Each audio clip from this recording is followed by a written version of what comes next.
And news tonight, Donald Trump is soaring to new highs. Just released a brand new Fox News poll. In the national poll of Republican primary voters, Trump putting some serious real estate between his next closest opponent. Trump now gets 45%. Senator Ted Cruz sitting 18 points behind Trump at 27%.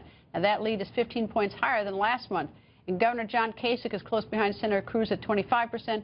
The on-the-record political panels here. Fortune Magazine's Nina Easton, and from The Hill, A.B. Stoddard. Nina, last month when this poll was done by Fox, Donald Trump was 3 points ahead of Ted Cruz. He's now 18 in this national poll. Yeah, it's really astonishing, Greta. I mean, so he's not only increased his lead after really bad couple weeks of self-inflicted wounds, right? We all thought that that would hurt him. It only helped him, first of all. Second of all, you're finding that Ted Cruz is not probably the best repository for the Stop Trump movement. He's struggling in that particular poll. And what was really interesting to me when you dig down in the numbers is that Trump is digging into that very conservative core that is part of the Donald Trump base, which is amazing. I mean, this is a guy that doesn't stand up for free trade, that questions America's leadership in the world through organizations like NATO, that criticizes the Iraq war. These are not very conservative, doesn't want to reform entitlements and possibly limit Social Security benefits. I mean, this is not a philosophically conservative candidate, and yet he's picking up that very conservative base that Ted Cruz was counting on. I had lunch with a friend of mine recently who was very liberal and said, don't tell anybody, but I might vote for Trump. And it's I mean, I don't think it's just the sort of the conservative. I'm actually hearing this from liberals. I think it's and the outsider who can win. I mean, you know, you look at these numbers, and Bernie Sanders, it's very sweet. He always gets the highest integrity. He always has the best matchup numbers against Republicans, better than Hillary, but he's not going to win. And I think that people who are looking for a pure outsider look at Bernie Sanders and look at Donald Trump, and they think Trump's going to go all the way, and Bernie Sanders can't make it to the nomination. But what happened to Senator Ted Cruz that it was a 3-point margin with Trump a month ago, and now it's 18? What happened? Real cratering.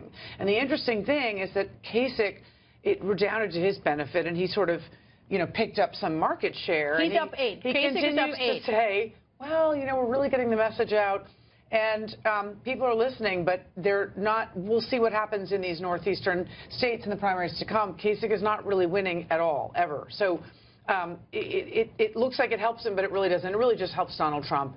It hurts Ted Cruz. He's really doing an incredible job on the delegate fight. There's a report out in the Washington Post today about how hard he's working to win on the second ballot, and how, you know, hard and shrewdly he's working to blunt Trump.